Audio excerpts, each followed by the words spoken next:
Chef Gail Sokol, and welcome to my kitchen. Well, it's a new year starting in the fall now, and we have football season, we have people tailgating, we have people, any time of year you could do this. We are making a very interesting biscuit, and it is a cheddar dill pickle, cheddar dill pickle drop biscuit. Super easy to make. You can have this mixed and in the oven in like 10 minutes, and it only takes like 13 minutes to bake and have hot biscuits going out. You could make little sandwiches with pulled pork. You can make little hamburgers with them. You could just serve them anytime. They are so awesome. So before we get started, I want you to click that notification button because I want you to become a subscriber, and I don't want you to miss any of my tips or videos. I want you to be in my kitchen with me. It's so much fun to have you. It's like having a friend with me when I bake. So, cheddar dill pickle, and these are amazing. I like knocked it out of the ballpark when I made these for the first time. I've been seeing little things about people doing stuff with dill pickles, and you can eat your dill pickles on the side of your hamburger or sliced on the burger, whatever you like. But this takes it to the next level. Super easy. And because they're drop biscuits, there's no rolling out, there's no cookie cuttering your biscuits out and worrying about flaky layers. These are cheesy and buttery and scrumptious. So I have preheated my oven to 450 degrees Fahrenheit. That's one hot oven, baby, really hot. So it bakes high and quick, and that's what biscuits do. It's quick bread, obvious reasons, it's quick. So I have taken parchment paper and lined 2 sheet pans, and I have them ready to go. I have sprayed a 2-ounce or about a 1/4 cup volume ice cream scoop with nonstick cooking spray, or you could oil it a little bit, just to have it ready to go so my batter doesn't stick to it. And in my big bowl here, I have 2 cups of all-purpose flour. So we're going to whisk together or combine all our dry ingredients, and then we add our wet ingredients and our solid ingredients. Yum, yum, yum. Okay, so instead of a whisk, I'm using a pastry blender because we do have some fat, some butter to cut in. And this is a typical biscuit method, which is when you do that. You whisk your dry ingredients, and instead of a whisk, I'm going to use my pastry blender to whisk, to blend it together. So the 2 cups of all-purpose flour, I have 1/3 cup of cornstarch. This just gives it like a little crunch. Just got a little crunch to it. It's like, I don't know what that is, but I like it. And it makes my biscuits, which are already brown and crispy on the outside, it makes them just taste just a little bit more. Just gives it a little bit more. And then I have 3 tablespoons of cornstarch. Cornstarch is also a tenderizing agent. All starch, no protein, very, very, very light, little fluffier, makes it really nice. Now I'm going to add 1 tablespoon and 1 teaspoon of baking powder. That's a lot of baking powder. That's like a keg of TNT. It's going to really puff them up. So I'm going to add that. And then I have several things here. So I have my baking soda. I have 1 teaspoon of baking soda, 1 teaspoon of garlic powder, granulated garlic powder. I have 1 teaspoon of kosher salt. And to give it the dill part of it, even though we're going to be adding dill pickles, we have to push it over the top, right? 2 teaspoons of dried dill weed. You don't want dill seed, and you don't want fresh dill. Dry gives more flavor. It's going to punch you in the nose with dill. It's awesome. Get that all in there. And those are our dry ingredients. So we're just going to get that blended in with our pastry blender. I find I don't have to clean my whisk if I use my pastry blender for something like this. It's easy, and then you can see the dill throughout. Looks really nice. Really, really nice dry ingredients. And then we're going to add 4 tablespoons of cubed, unsalted, cold butter. We're going to get that in there. And we're going to cut those in until they're like pea-sized pieces, like the garden pea.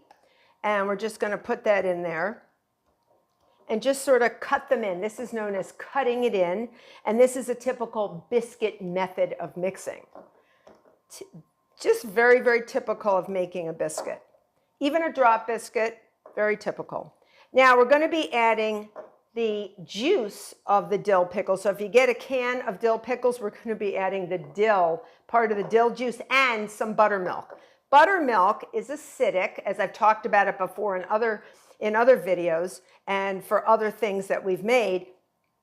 Buttermilk is cultured, so it has a healthy bacteria added to it, which thickens it and actually makes it react beautifully with baking soda, which is a base and needs an acid to react to it to create carbon dioxide gas bubbles. It creates really a neutralization reaction.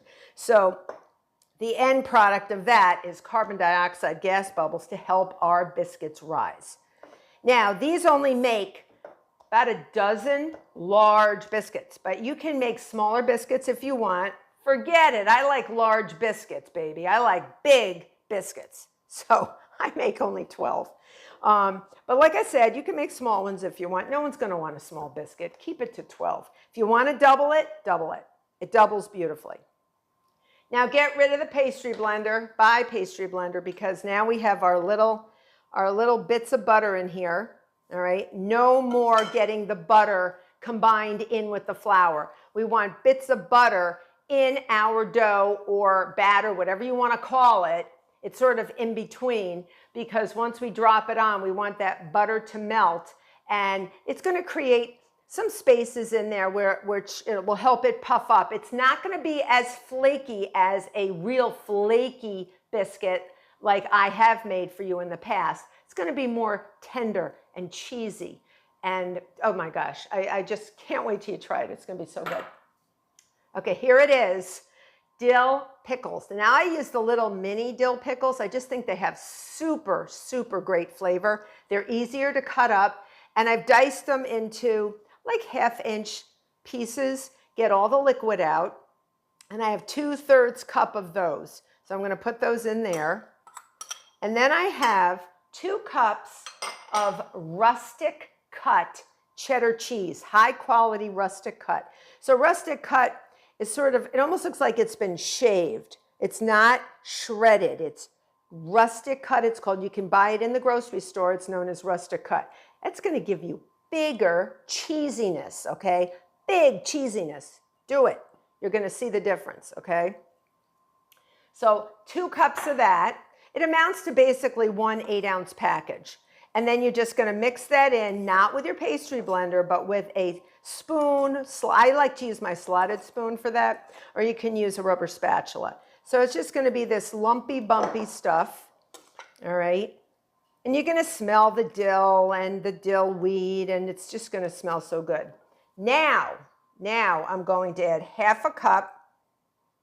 1/2 cup, I do believe it is 1/2 cup of dill pickle juice. So just pour it right out of the jar, 1/2 cup, and I'm going to put that right in there. Don't mix it in yet, because we have 1 1/3 cups of well-shaken buttermilk. This is the acid, and that with the dill juice too, with the pickle juice, that is going to help activate our baking soda so that it gets everything nice and puffed up and risen. It's going to be delicious. And then we also have the backup of the baking powder, which is both. Baking powder has baking soda in it as well.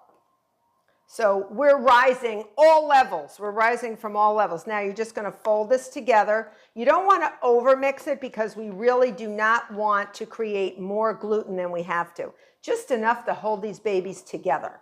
And these are not babies. These are big boys. These are no babies. So we're going to mix it up. It's going to be like a wet, doughy batter.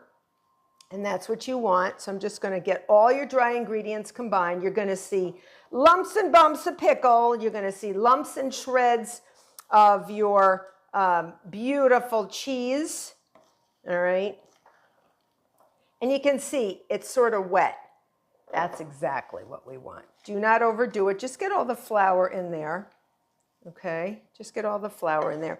And you might even hear, if you listen carefully, you might even hear the baking soda reacting with the buttermilk, and you can sort of see your dough puff up. Sort of like when you make pancakes.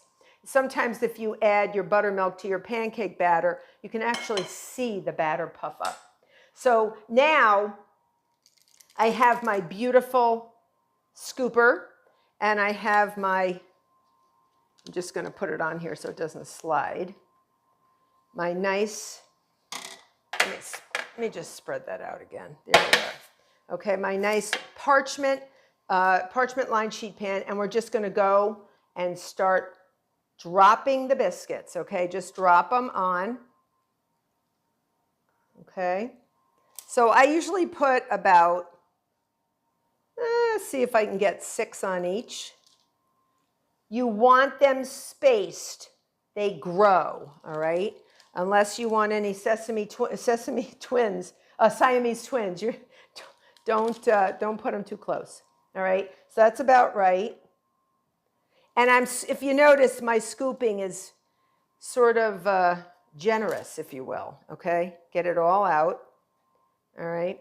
And that's it. These are going to go in the oven for 13 to 15 minutes until they're nice and brown. And then you serve them. You don't wait. You don't answer the phone. You don't answer the door. You serve them, okay? You serve them with butter, by themselves, whatever you want. Chili, with anything you want, with burgers, with anything. Serve them. But I'm going to see you back because I'm going to start portioning these out on my other sheet pan, and I'll see you back. I have fresh from the oven after only 13 minutes. Look at these babies. They're huge. So I have a pat of butter waiting. Now they're perfectly fine without butter, so don't feel obligated. But look at these. They're beautiful, hot as anything. And then on the bottom, they're nice and brown. And then I'm just gonna, I hope I have Teflon fingers because this is hot. Oh, look at this. You can see the steam. All right, I'll put half a pat on each half. Oh my goodness. Oh my goodness. Oh my goodness, look at this. Look at this. I'm just gonna stuff it in there, let it melt for a second.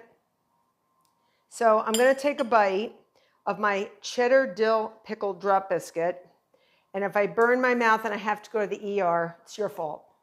It's your fault. Oh, wow, I gotta rip it open. It is so good. Look at that, I got a big chunk of dill pickle. Oh, wow, I'm gonna eat the whole thing. Oh my God. Hot, delicious, delicious, delicious. These would make, without the butter, you can make a slider with pulled pork or little burgers. Sliders would be awesome with these. I don't care what you do. I want you to become a subscriber, and I want you to make these cheddar dill pickle drop biscuits. You will not be disappointed. Till next time.